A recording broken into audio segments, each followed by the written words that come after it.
नमस्कार दोस्तों, जगू का जीके हब में आपका बहुत बहुत स्वागत और बहुत बहुत आभार और बहुत बहुत आपको शुभकामनाएं। हम रोज़ाना की जो कड़ी है राजव्यवस्था की, उसमें आज वॉल्यूम 12 पढ़ने जा रहे हैं। वॉल्यूम 12, तो वॉल्यूम 12 के बारे में आज हम बात कर रहे हैं। वही हमारा पॉलिटिकल सिस्टम का टॉपिक है, वॉल्यूम 12।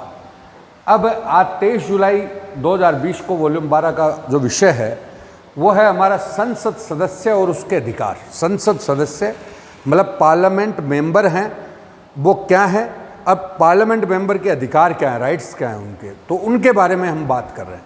मतलब संसद के सदस्य और उनके अधिकारों के बारे में बात करेंगे। अब मैं एक बात आपको और बोलता हूँ, जहाँ पर आप संसद बोलते हो तो उसी को राज्य में विधानसभा बोल सकते हैं।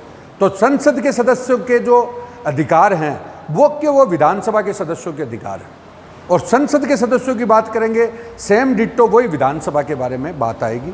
तो इनका भारतीय संविधान के अनुच्छेद 99 से 106 में उल्लेख है। 99 से 106। तो भारतीय संविधान के अनुच्छेद 99 से 106 तक कॉन्स्टिट्यूशन में इसका प्रावधान दिया गया है। तो इसके बारे में हम चर्चा कर रहे हैं संसद के सदस्यों का। तो 99 में जो दिया है वो संसद सदस्यों का प्रतिज्ञान दिया है। प्रतिज्ञान और शपथ ओथ कि संसद सदस्य किस प्रकार से ओथ लेंगे, ध्यान दीजिएगा। ओथ और एफ्रिमेशन है तो राष्ट्रपति सबसे पहले नवनियुक्त संसद चुनकर आती है। नवनियुक्त संसद का मतलब लोकसभा नहीं चुनकर आती है। तो सबसे पहले राष्ट्रपति उन्हीं सदस्यों में से एक अस्थायी अध्यक्ष बनाता है। अस्थायी अध्यक्ष बनाता है, उसको हम प्रोटेम स्पीकर बोलते हैं। क्या बोलते हैं? Pro tem speaker. उसी प्रकार से जैसे राज्य में नई विधानसभा चुनकर आती है तो राज्यपाल एक नया अस्थायी अध्यक्ष प्रोटेम स्पीकर उन सदस्यों में से ही बनाता है। प्रोटेम स्पीकर बनाता है, उसे प्रोटेम स्पीकर बोलते हैं। और वो प्रोटेम स्पीकर है ना, राष्ट्रपति के बिहाफ पर सभी सदस्यों को तीसरी अनुसूची के अनुसार शपथ दिलाता है। अनुसूची का मतलब समझ गए? हमारे संविधान में 12 अनुसूचियां हैं, सब अनुसूची के अपने अपने विषय हैं। तो तीसरी अनुसूची में संसद और विधानसभा सदस्यों की शपथ आदि का प्रावधान है। तो तीसरी अनुसूची में जो शपथ है वो प्रारूप है, उसके अनुसार उनको शपथ दिलाई जाती है। शपथ कौन दिलाता है? तो राष्ट्रपति का प्रतिनिधि कौन होता है? प्रोटेम स्पीकर होता है। कौन होता है? Pro tem speaker.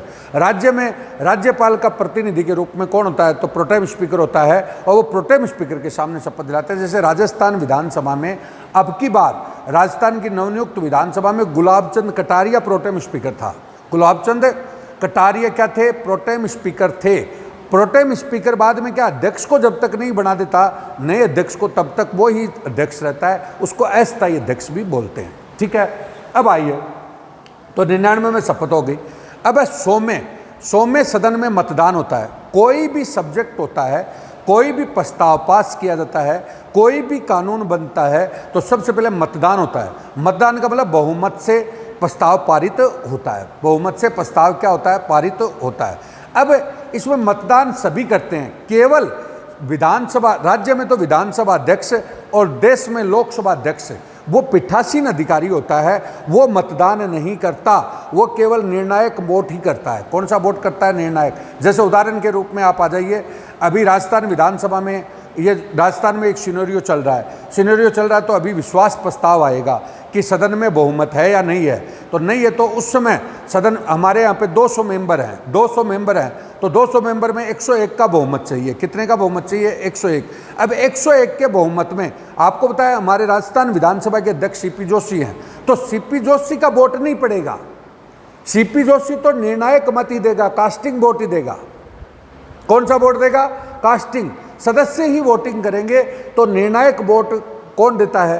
तो विधानसभा अध्यक्ष। केंद्र में कौन देता है? लोकसभा अध्यक्ष। तो ये आपके कोई भी प्रस्ताव पास होता है तो सदन में क्या होता है? मतदान होता है। एक बात और है, सदन की कार्रवाई नहीं रुकती, लेकिन गणपूर्ति करना आवश्यक है। गणपूर्ति मतलब कोरम होना आवश्यक है। कोरम से मतलब है कि टोटल सदस्यों का 1/10 सदस्य होंगे तो ही कार्रवाई चलेगी, अन्यथा नहीं चलेगी। कार्रवाई चलेगी। जैसे राजस्थान में मेंबर है 200, विधानसभा में मेंबर कितने हैं? 200, तो उसका 10% कितने हो गए? 20। तो 20 लोग कम से कम आएंगे तो ही कार्रवाई शुरू होगी, अन्यथा नहीं होगी। तो ये आपका सदन 100 में दिया हुआ है। कौन से में दिया हुआ है? 100। तो 99 में संसद सदस्यों की शपथ और प्रतिज्ञान है, और 100 में संसद सदस्यों का मतदान है और कार्रवाई का संचालन है, और साथ में गणपूर्ति है। अब 101 से लेकर के 105 तक संसद सदस्यों के अधिकार, विशेषाधिकार वगैरह हैं संसद सदस्यों के बारे में। तो देखिए, पहली बात है संसद सदस्यों का स्थान किस किस परिस्थिति में रिक्त होगा। मैं भी बोल रहा हूं, संसद सदस्य केंद्र के परिप्रेक्ष्य में बोल रहा हूं, उसको ऑटोमेटिक राज्य के परिप्रेक्ष्य में विधानसभा मान लीजिए। तो करने का मतलब आपके एक साथ दो टॉपिक पूरे हो जाएंगे। तो मैं बोल रहा हूं संसद सदस्यों का रिक्त स्थान, मतलब सदस्यों का स्थान रिक्त किस किस कंडीशन में होता है। तो नंबर वन है दोहरी सदस्यता। कौन सी? दोहरी सदस्यता।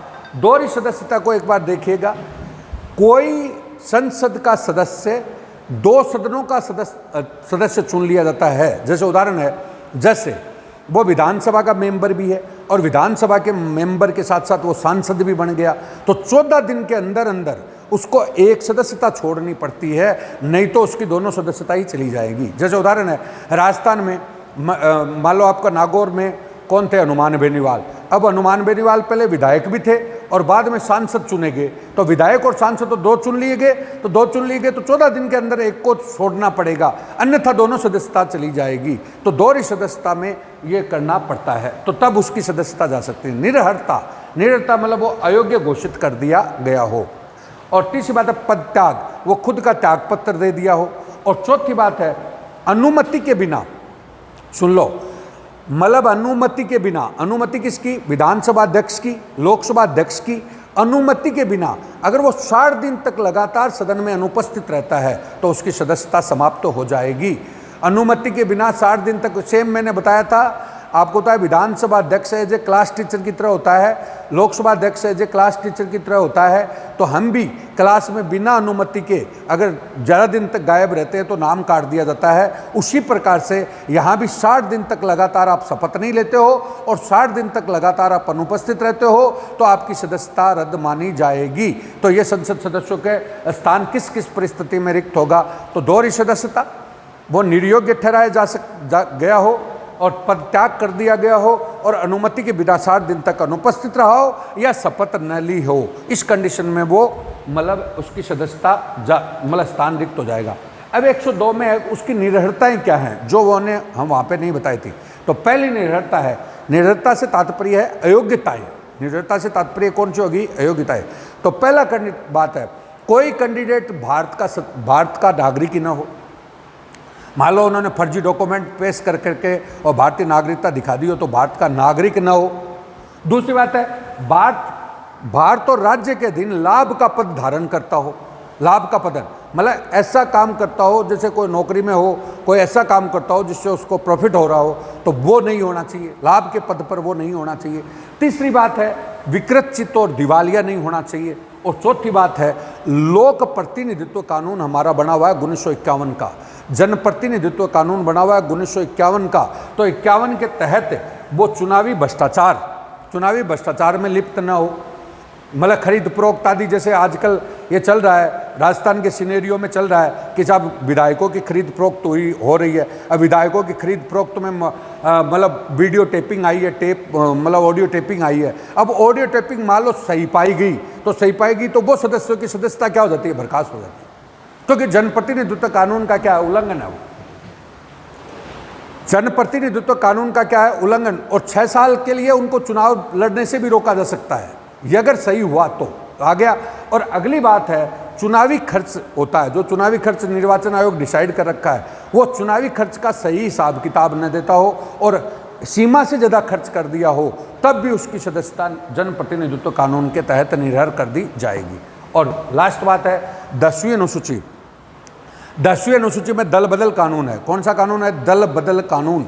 और दल बदल कानून का निर्धारण केंद्र में लोकसभा अध्यक्ष करता है, राज्य में कौन करता है? विधानसभा अध्यक्ष। राजस्थान के सिनेरियो में इन दिनों देख रहे हैं, तो दल बदल कानून में अगर ये लोग मतलब जो कांग्रेस से टूट करके अभी 22 लोग नाराज चल रहे हैं, 22 लोग नाराज चल रहे हैं, विधानसभा अध्यक्ष ने इनको नोटिस दे दिया, उनको 3 दिन का टाइम दिया। अभी कोर्ट ने वो टाइम 24 तारीख तक बढ़ा के कर दिया। अगर फिर वो जवाब सही नहीं देते हैं तो वो दल बदल कानून के अंतर्गत विधानसभा अध्यक्ष उनकी सदस्यता रद्द कर सकता है। दल बदल कानून में क्यों? क्योंकि कोई भी कैंडिडेट, दल बदल कानून कब नहीं माना जाएगा? जब मान लो राजस्थान में कांग्रेस में 100 मेंबर थे, अब 100 मेंबर में मान लो 70% लोग टूटकर चले जाते तो दल बदल कानून नहीं माना जाता। लेकिन यहां पर क्या हुआ कि केवल 22% लोग गए हैं, 22 लोग गए हैं। कितने लोग गए हैं? 22। तो अगर इनका 24 तक जवाब सही नहीं आता है, कोर्ट ने पक्ष में फैसला दे देता है, विधानसभा अध्यक्ष अपनी कार्रवाई करके इनको दल बदल में दोषी ठहरा करके सदस्यता रद्द कर सकता है। तो इस टाइप का ये सिनेरियो इन दिनों चल रहा है, जिसमें बीच में कोर्ट आ रहा है, ये सब व्यवस्थाएं चल रही है। तो ये 10वीं अनुसूची है, समझ गए? तो इसके तहत इनकी सदस्यताएं निर्भर मानी जाएगी, समझ गए? अब मैं बोलूंगा कि संसद की सदस्यता 103 में देखिए, संसद सदस्यों की निर्भरताएं। तो निर्भरता का निर्धारण तो किसने किया? निर्धारण तो किसने किया? लोकसभा अध्यक्ष ने। और राज्य में किसने किया? विधानसभा अध्यक्ष ने। अब विधानसभा अध्यक्ष और लोकसभा अध्यक्ष, विधानसभा अध्यक्ष तो राज्यपाल को भेजता है और लोकसभा अध्यक्ष राष्ट्रपति को भेजता है कि साहब इनको बर्खास्त कर दिया जाए, समझ गए? तो बर्खास्त कर दिया जाए तो राष्ट्रपति, केंद्र में कौन? संसद सदस्यों को राष्ट्रपति बर्खास्त करता है और राज्य में कौन करता है? राज्यपाल बर्खास्त करता है। लेकिन वो निर्वाचन आयोग से विचार विमर्श करेगा।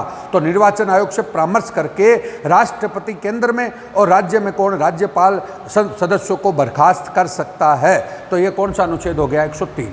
अब एक बात और है, अनुच्छेद 4। अनुच्छेद 4 है, कई बार विधानसभा का या संसद का सदस्य शपथ नहीं लेता और किसी कारण से वो शपथ नहीं लेता और फिर बिना शपथ के वो बैठना चाहता है तो बैठ सकता है, लेकिन उसको 500 रुपये डेली रूटीन में जुर्माना देना पड़ेगा। डेली उसको जुर्माना देना पड़ेगा। जैसे आपने थोड़ा दिन पहले देखा हो, पिछली विधानसभा में धौलपुर से मेंबर थे BL कुशवाहा, और BL कुशवाहा पे कोई केस, मतलब आपराधिक कार्रवाई का केस लग गया था, तो वो शपथ नहीं ले पाए थे। तो शपथ के बावजूद वो बैठना चाहें तो कई बार विधानसभा अध्यक्ष उसको अनुमति देता है, लेकिन 500 रुपये का क्या मिलेगा? जुर्माना देना पड़ेगा। तो वो 104 में है, 104। और 105 में संसद सदस्यों के विशेषाधिकार हैं। विशेषाधिकार यानी उनको विशेष अधिकार मिले हुए हैं। विशेष अधिकार मिले हुए हैं तो वो कैसे हैं? देखिए, ध्यान दीजिएगा। संसद का कोई भी सदस्य है, वो संसद का अधिवेशन होने से 40 दिन पूर्व और 40 दिन पश्चात, मतलब पीठासीन अधिकारी केंद्र में कौन है? लोकसभा अध्यक्ष है और राज्य में कौन है? विधानसभा अध्यक्ष है। उनके अनुमति के बिना गिरफ्तार नहीं किया जा सकता कोई भी केस में, 40 दिन पूर्व और 40 दिन पश्चात। और संसद की कार्रवाई को न्यायालय में चुनौती नहीं दी जा सकती। संसद की कार्रवाई को न्यायालय में चुनौती नहीं दी जा सकती। यह आर्टिकल 122 में लिखा हुआ है। कौन से आर्टिकल में? 122। अब मैं आपको बोलूं, संसद की कार्रवाई को न्यायालय में चुनौती नहीं दी जा सकती।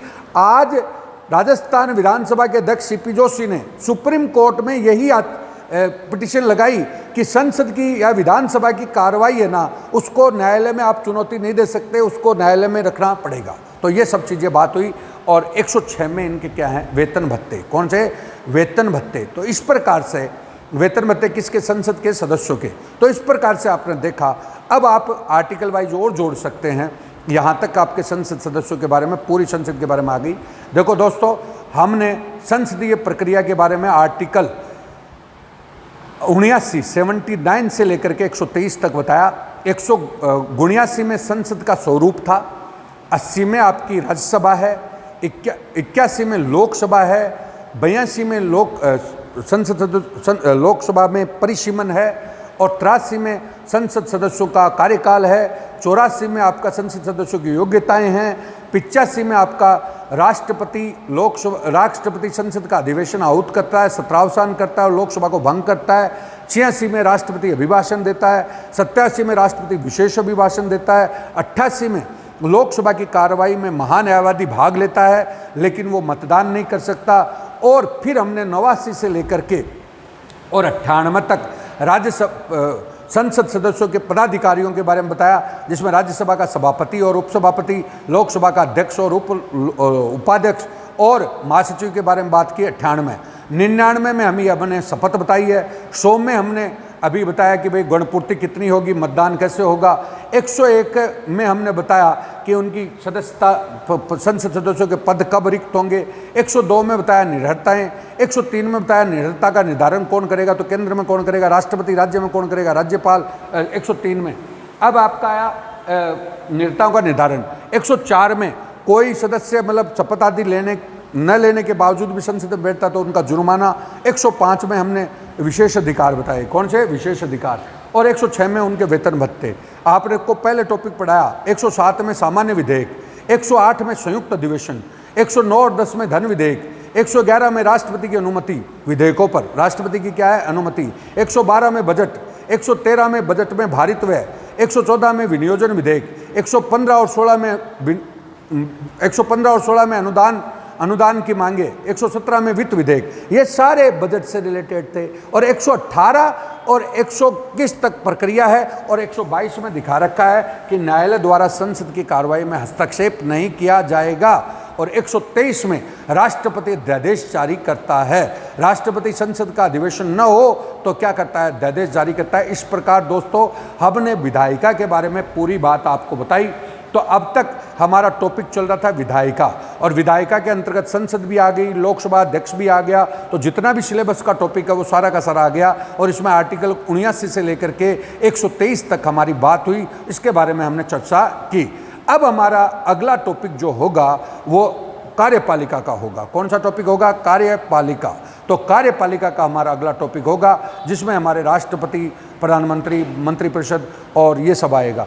पर मैं इसके साथ आपको कहना चाहता हूँ, आपने यहाँ पे संसद पढ़ा, तो जब संसद पढ़ते हो तो राज्य में विधानमंडल हो जाता है, जब लोकसभा पढ़ते हो तो राज्य में विधानसभा हो जाता है, जब देश में लोकसभा अध्यक्ष पढ़ते हो तो राज्य में विधानसभा अध्यक्ष हो जाता है, जब वहाँ पे संसद सदस्यों के अधिकार वगैरह पढ़ते हो तो राज्य में विधानसभा के सदस्यों के अधिकार हो जाते हैं। तो अगर एक के साथ दूसरे को आप फ्री पढ़ना चाहते हो, यानी कम समय में आप ज़्यादा करना चाहते हो, तो आपको ये काम करना चाहिए। तो ये मैं बोलना चाह रहा था, और अब मैं बोलना चाहूँगा कंटिन्यू वीडियो देखें ताकि आपको समझ में आए। बीच बीच में वीडियो समझ में नहीं आएंगे, क्योंकि सारे के सारे हमने कंटिन्यू वॉल्यूम वाइज डाले हैं। अब तक हमने 12 वॉल्यूम डाले, उन 12 वॉल्यूम में सारी सरकार के बारे में हमने बता रखा है। तो कंटिन्यू अगर आप देखेंगे तो सारा समझ में आएगा। दोस्तों रोज़ाना देखें, शेयर करें, सब्सक्राइब करें, और साथ में पॉजिटिव नेगेटिव जो भी लिखे, पॉजिटिव के माध्यम से हमें मोटिवेशन मिलेगा, और नेगेटिव के माध्यम से हम और सुधार करेंगे, और आपके साथ बेहतर रूप से बेहतर प्रदर्शन करने का प्रयास करेंगे। और इसी कड़ी में हम 5 तारीख को अपना स्टूडियो, और 15 अगस्त को हम हमारा ऐप लॉन्च कर रहे हैं। उसमें आपको और भी ज़्यादा बेस्ट क्वालिटी और बेस्ट मिलेगा। तो इसी के साथ दोस्तों नमस्कार, बहुत बहुत आपको शुभकामनाएं, और फिर हम अगले वॉल्यूम में 24 तारीख को वॉल्यूम 13 में मिलते हैं। नमस्कार दोस्तों।